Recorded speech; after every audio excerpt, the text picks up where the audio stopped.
তারা যেহেতু অস্ত্র ক্যারি করছিল তাদের বিষয়টা কি আরও তাদেরকে তদন্ত করলে বের হয়ে আসবে যে বিষয়টা কি মাদক সেবন করা অবস্থায় তাদের কাছে অস্ত্র ছিল কেন, তারা কোনো স্মাগলার গ্রুপ ছিল কিনা বা তাদের ব্যাপারে আরও তদন্ত করলে এগুলো বিশদভাবে ফুটে উঠবে।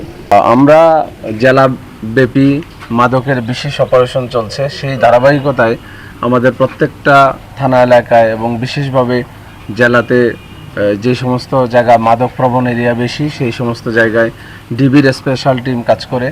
তো আমরা সাঁড়াশি অভিযান চালাচ্ছি। সেই অভিযানের মধ্যে গতকাল গভীর রাতে রাত প্রায় 12:30টার সময় আমাদের কাছে সংবাদ আসে যে একটা গ্যাং গ্রুপ এক জায়গায় মাদক সেবন করছে। তো আমরা ওই জায়গায় রেড দিই। জায়গাটা হচ্ছে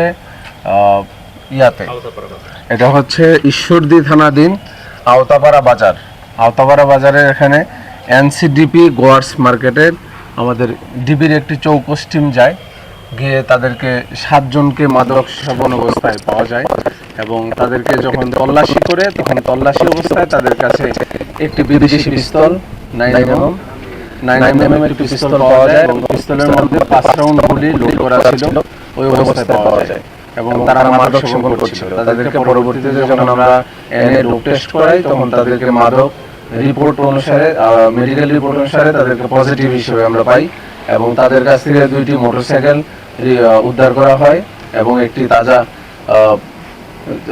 5টি গুলি সহ একটি ম্যাগাজিন এবং একটি বিদেশি পিস্তল উদ্ধার করা হয়। তো তাদেরকে আমরা এখন মাদক এবং অস্ত্র 2টা আইনেই তাদের বিরুদ্ধে মামলা প্রক্রিয়াধীন এবং এই দেশব্যাপী এই জেলাব্যাপী যে অভিযান অব্যাহত আছে তা অব্যাহত থাকবে।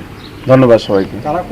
তারা যেহেতু অস্ত্র ক্যারি করছিল তাদের বিষয়টা কি আরও তাদেরকে তদন্ত করলে বের হয়ে আসবে যে বিষয়টা কি মাদক সেবন করা অবস্থায় তাদের কাছে অস্ত্র ছিল কেন, তারা কোনো স্মাগলার গ্রুপ ছিল কিনা বা তাদের ব্যাপারে আরও তদন্ত করলে এগুলো বিশদভাবে ফুটে উঠবে।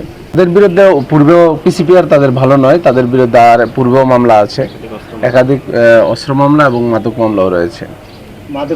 মাদক মামলায় এই পর্যন্ত আমি জেলাতে জয়েন করার পরে 58 দিনে আমরা 902 জন মাদক সেবী, মাদক কারবারি, খুচরা বিক্রেতা তাদেরকে আটক করতে সক্ষম হয়েছি। আপনাকে আসলে মাদক বিরোধী অভিযান দেশব্যাপী চলছে, তো সেই ধারাবাহিকতায় আমাদের এখানেও মাদক বিরোধী অভিযান অব্যাহত থাকবে।